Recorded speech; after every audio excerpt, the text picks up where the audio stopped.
మాతృదేవో భవ. ఫాల్గుణ మాసం 2025 సంవత్సరం, క్రోధినామ సంవత్సరమే తెలుగులో. వారికి ఇక ద్వాదశ రాశుల వారికి ఈ ఫాల్గుణ మాసంలో గోచార ఫలితాలు ఏ విధంగా ఉంటాయో సశాస్త్రీయమైనటువంటి పద్ధతిలో తెలుసుకునేటువంటి ప్రయత్నం చేద్దాము. ఇందులో అతిశయోక్తులకి తావు లేదు. ఇంత ఉంటే ఇంత చెప్పి నువ్వు తెల్లవారినప్పుడు కోటీశ్వరుడైపోతావు, ఎవరా ఏమన్నా కాదన్నా అవునన్నా జరిగేది ఇంతే, అలాంటి బడాయి కబుర్లు ఏమీ ఉండవు. శాస్త్రం ఎంతవరకు చెప్తోందో అంతవరకే. అలాగని చెప్పేసి ఏదో మీకు భయంకరమైన ఆపద వచ్చేస్తోంది అని చెప్పి మిమ్మల్ని భయపెట్టేటటువంటి ప్రయత్నం కూడా ఏమీ జరగదండి. ఎందుకని అంటే శాస్త్రం ఎంతవరకు ఉందో అంతవరకు చెప్పడం కోసమే మేము ఈ ఛానల్ ప్రారంభం చేశాము. అయితే ఇక్కడ ముఖ్యంగా ఈ అతిశయోక్తులకి వాటికి తావు లేకుండా ఉన్నది ఉన్నట్టు చెప్పడం ఒక వంతు కాకుండా, ఈ రాశి ఫలితాలు అనేటటువంటివి రాశిగతమైన ఫలితాలు. ఇది కేవలం గోచారం అంటే మన జాతకంలో దీని ఫలితాలు మన జాతకం రాయించుకుని దాంతో పాటు సరి చూసుకోవలసినటువంటిదే కానీ ఇదే జాతకం మాత్రం కానే కాదు. ఇది జాతకంలో ఒక చిన్న భాగం. ఇది నిష్ణాతులైనటువంటి వారు చెబితే ఒక 15 నుండి 20% వరకు ఆ జాతకానికి అనుసంధానం చూసుకుంటే సరిపోతుంది. ఇది జాతకం అని మాత్రం పొరపాటు పడవద్దండి. ఇది జాతకంలో ఒక భాగం మాత్రమే. అలా అని చెప్పి దీనికి ఉన్న ప్రాముఖ్యత దీన్ని తీసి పారేయవలసినటువంటి అవసరం అయితే ఏమీ లేదు. అయితే అంత ఇంపార్టెంట్ అయినటువంటిది ఇది కూడా. అలా అని చెప్పేసి ఇదే జాతకం కాదండి. ఇది కొన్ని కోట్ల మందికి, ప్రపంచవ్యాప్తంగా చెప్పుకోవాలి అంటే కొన్ని కోట్ల మందికి, ప్రపంచ జనాభా 830 కోట్లలో 12 రాసులు పెట్టి భాగిస్తే సుమారుగా 70 కోట్ల జనాభాకి ఇది వర్తిస్తుంది. 70 కోట్ల మందికి ఒకటే వర్తిస్తుందండి. అందుచేత మీ జాతకం రాయించుకోండి. మా దగ్గర కూడా ఆ సౌలభ్యం ఉన్నది. అలా చేయించుకుని అప్పుడు దానికి అనుసంధానం చేసి చూసుకోవాల్సి ఉంటుంది. ఓకేనండి. ఇప్పుడు మేషరాశి వారికి ఏ విధంగా ఉంటుంది అనేది చూద్దాము. ఇక్కడ ముఖ్యంగా ఈ ఫాల్గుణ మాసంలో మీనరాశి వారికి ఫాల్గుణ మాసంలో ఈ నవగ్రహాలు సంచారం ఎట్లా ఉన్నది, వాటి ఫలితాలు ఏంటి, ఏం పరిష్కారం చేసుకోవాలి అనేటటువంటి విషయాన్ని ఇప్పుడు మనం సశాస్త్రీయంగా తెలుసుకునే ప్రయత్నం చేద్దాము. ఈ జన్మల్లోనే ఈ మీనరాశి వారికి బుధగ్రహ సంచారం జన్మల్లో ఒక 15 రోజుల పాటు అనుకోండి, 17 వరకు. తదుపరి ఆయన వ్యయంలోకి వస్తున్నారు. అలాగే శుక్రుడు మనం తీసుకున్నట్టయితే జన్మల్లో ఒక 2 రోజులు, తదుపరి ఆయన కూడా వక్రగతి చెందుతున్నారు కాబట్టి తదుపరి మాసాంతం వరకు వ్యయస్థానంలోను సంచరిస్తూ ఉన్నారు. ఇంకా రవిని కనుక తీసుకున్నట్టయితే జన్మల్లో ఒక 16 రోజుల పాటు, ఒక 14 రోజుల పాటు వ్యయంలో జరుగుతున్నది. అలాగే రాహువుని తీసుకున్నట్టయితే జన్మంలోనే సంచారం చేస్తూ ఉన్నారు. ఇక తృతీయ స్థానంలో గురువు యొక్క సంచారం జరుగుతున్నది. అలాగే చతుర్థ పంచమ స్థానాల్లో కుజుని యొక్క సంచారము, అలాగే సప్తమ స్థానంలో కేతు యొక్క సంచారం జరుగుతూ ఉన్నది. అయితే ఈ సంచారం వల్ల జరిగే ఫలితాలు ఏ విధంగా ఉంటాయని చూసినట్టయితే మీనరాశి వారికి బుధుడు జన్మల్లో ఒక 17 రోజులు, తదుపరి 17 రోజులు, తదుపరి అంతా ద్వితీయ స్థానం, వ్యయ స్థాన ఫలితాలు మనం చెప్పుకున్నట్టయితే బుధుడు జన్మల్లో కానీ లేదా వ్యయ స్థానంలో కానీ శుభ ఫలితములను ఇవ్వజాలడు.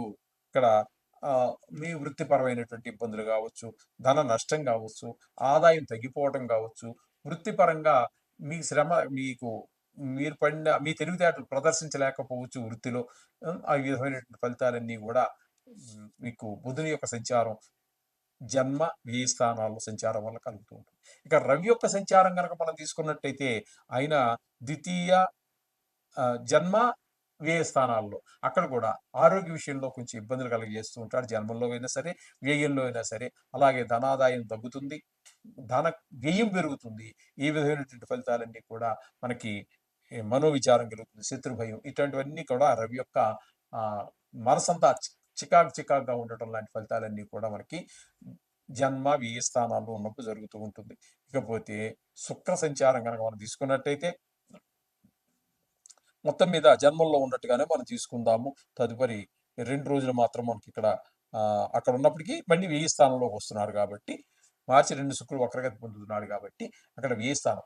వ్యయ స్థానం అనే జన్మస్థానం అయినా కూడా వ్యయ స్థానంలో కూడా అనుకూలమైన ఫలితాలు గోచార రీత్యా ఇచ్చేటటువంటి గ్రహం ఏదైనా ఉందంటే అది ఒక్క శుక్రుడు మాత్రమే.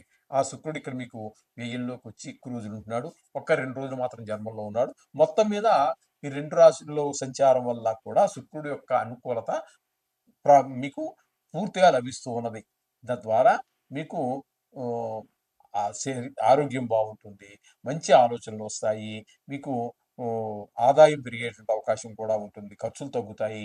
ఈ విధంగా హ్మ్, సినిమా రంగంలో ఉన్నటువంటి వారికి, టీవీ రంగంలో ఉన్నటువంటి వారికి, ఈ సోషల్ మీడియాలో ఉన్నటువంటి వారికి శుక్రుని యొక్క అనుగ్రహం బావుంటుంది. అలాగే రాహు జన్మంలో ఉన్న కారణంగా మీకు మనసంతా చికాకుగాను, కొన్ని అనారోగ్య కారణాలు, అలాగే చీమలు, దోమలు, బల్లులు, ఇట్టాటి తేళ్ళు, జెర్రులు ఇట్టాటి వాటి వల్ల కొంచెం విషపురుగుల వల్ల కొంచెం ఇబ్బందులు కలిగించేటువంటి పరిస్థితులన్నీ ఏర్పడుతూ ఉంటాయి. ఈ విధంగా రాహు వల్ల ఇక్కడ రవి వల్ల ఉపయోగం కనిపించటం లేదు. బుధుని వలన ఉపయోగం కనిపించటం లేదు. ఒక్క శుక్రుడు మాత్రం అనుకూలంగా కనిపిస్తున్నాడు. వ్యయంలో శని భగవానుడు ఉన్నాడు. వ్యయంలో శని భగవానుడు కూడా మనకు అన్ని ఇబ్బందులు కలిగించే కొంచెం శత్రు భయం పెరగటము, ఖర్చులు పెరిగిపోవటము, ఆదాయం తగ్గిపోవటము, కలత నష్టము ఇలాంటివన్నీ అనేక రకాల కొంతమందికి మనం చెప్పుకున్నాం కదండి రాశిగత ఫలితాలు అనేటప్పటికి సుమారుగా 70,00,00,000 మందికి ప్రపంచవ్యాప్తంగా తీసుకున్నట్టయితే ఇందులో దుర్మార్గులుంటారు, సన్మార్గులుంటారు. అందులో కొంతమందికి కలతర నష్టం జరగవచ్చు. కొంతమందికి ఖైదీ జైల్లో పెట్టవచ్చు. కొంతమందికి ధన నష్టం జరగవచ్చు. కారాగృహం ఇట్లాంటివన్నీ కూడా జరిగే అవకాశం మనకి మనోవిచారం కూడా కలిగే అవకాశం శని భగవానుడు ఈ స్థానంలో ఉన్నప్పుడు జరుగుతూ ఉంటుంది. ఇకపోతే తృతీయ స్థానంలో గురు సంచారం కూడా ఏమాత్రం సుఫలితాలు ఇవ్వదండి. ఎవరి సహాయ సహకారాలు అందవు. ఈ విధమైనటువంటి ఫలితాన్ని తృతీయ స్థానంలో గురు సంచారం వల్ల జరుగుతూ ఉంటుంది. చతుర్థ పంచమ స్థానాల్లో కుజగ్రహ సంచారం జరుగుతున్నది. ఎక్కువగా చతుర్థ స్థానంలో జరుగుతోంది. కాబట్టి రియల్ ఎస్టేట్ వ్యాపారస్తులకి గాని, లేదా ఇల్లో, భూమో కొనాలనుకున్నటువంటి వారు గాని, ఏ విధమైనటువంటి ఫలితం ఉండదు. ఉన్న ఇంట్లో కూడా సుఖం లేకుండా ఏదో ఒక రిపేర్ వస్తూ ఉంటుంది. ఏదో ఖర్చు పెరుగుతూ ఉంటుంది. ఆ ఉన్న ఇంటి వల్ల. అలాగే మన వాహనం కూడా కొంచెం ఇబ్బంది పెడుతూ ఉంటుంది. డబ్బులు ఖర్చు ఎక్కువ చేయిస్తూ ఉంటుంది. వాహన సౌఖ్యం కూడా తగ్గుతూ ఉంటుంది. ఈ విధమైన ఫలితాలన్నీ కూడా మనకిక్కడ చతుర్థ స్థానంలో కుజుని యొక్క సంచారం వల్ల జరుగుతున్నది. ఇకపోతే సప్తమ స్థానంలో కేతు వల్ల భార్యాభర్తల మధ్యన కొంచెం ఇబ్బందికరమైనటువంటి పరిస్థితులు ఆవిడకి మన మాట తీరు నచ్చకపోవటం, లేకపోతే ఏదో ఒక రకమైనటువంటి ఆవిడకి అనారోగ్యం, లేకపోతే ఏదో మొత్తం మీద కొంచెం కడతర పీడ మొత్తం ఏర్పడుతూ ఉంటుంది. ఈ విధమైన ఫలితాలన్నీ ఉన్నాయి. అయితే ఈ అందరికంటే జాగ్రత్తగా ఉండవలసినటువంటి ఈ 12 రాసుల్లో మనం చెప్పుకోవాలి అంటే మీన రాశి వారు చాలా జాగ్రత్తగా ఉండాలి. ఎందుకంటే ఒకే ఒక్క గ్రహం, శుక్ర గ్రహం ఒక్కటి మాత్రమే వీరికి అనుకూలమైన ఫలితాలు ఇస్తూ ఉన్నది. ఇంకా మిగతా గ్రహాలు ఏవి కూడా శుభప్రదమైన ఫలితాలు ఇవ్వట్లేదు. కాబట్టి వీరు కొంచెం డబ్బులు ఖర్చు పెట్టేటప్పుడు, మాట్లాడేటప్పుడు చాలా తగు జాగ్రత్తలు తీసుకోండి. ఆచితూచి మాట్లాడండి. మాట్లాడిన తర్వాత ఆలోచన వల్ల ప్రయోజనం లేదు. ఖర్చు చేసిన తర్వాత అనవసరంగా కొన్నామని బాధపడటం వల్ల నాట్ రిటర్న్ అని చెప్పేసి వాడు సరుకు ఇచ్చినప్పుడు పెట్టేస్తూ ఉంటాడు. బోర్డు పెట్టేస్తాడు. నాట్ రిఫర్ మళ్ళీ ఎట్టి పరిస్థితుల్లో రిటర్న్ తీసుకోమని చెప్పేసి. అంచేత అలాంటివి ఏం కాకుండా ప్రతి పైసా కూడా ఆచితూచి ఖర్చు పెట్టుకోండి. మాట్లాడే మాట కూడా కొంచెం జాగ్రత్తగా మాట్లాడండి. ఆచితూచి ముందు ఆలోచించే మాట్లాడితే చాలా మంచిది.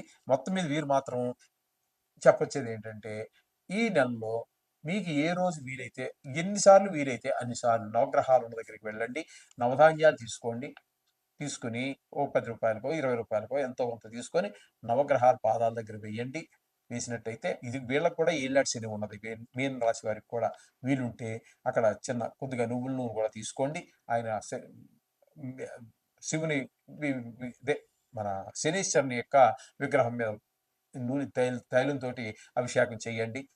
9 సార్లు తిరగండి. తదుపరి గుళ్ళో ఉన్నటువంటి ప్రధాన దేవత ఎవరైతే ఉన్నారో ఆ ప్రధాన దేవతను దర్శనం చేసుకోండి. మీ బాధలన్నీ దేవుడికి మొరపెట్టుకోండి. మీ బాధలు ఎవరికీ చెప్పవద్దండి. దేవుడికి తప్పితే. దేవుడికి చెప్తే తీరుస్తాడు. వీళ్ళకి చెప్తే అపహాస్యం చేస్తారు. అందుచేత మీ బాధలు ఏమైనా ఉంటే దేవుడికే మొరపెట్టుకోండి. ఇంకెవరి దగ్గర అక్కర్లేదు. ఈ విధమైనటువంటి పరిష్కారాలు చేయండి. అలాగే సంకటహర చతుర్థి ఒకటి వస్తున్నది. కాబట్టి ఈ సంకటహర చతుర్థి రోజు కూడా మీకు మీ కష్టాన్ని తొలగించడానికి కొంత ఆ గణపతి కూడా మీకు సహాయపడతాడు. ఈ ఈ చిన్ని చిన్ని ఇబ్బందుల నుంచి బయటపడతారు. అయినా మీరేం కంగారు పడక్కర్లేదండి. ఇది కేవలం గోచారం మాత్రమే. ఒక నెల రోజులు మాత్రమే. మీ వ్యక్తిగత జాతకం గనక బలంగా ఉంటే ఈ గోచార ఫలితం మిమ్మల్ని ఈ ఏమి చేయదండి. చాలా తక్కువ ఫలితం, చాలా తక్కువ ప్రభావం చూపిస్తుంది మీ మీద. అంచేత ఏం కంగారు పడాల్సిన పని లేదు.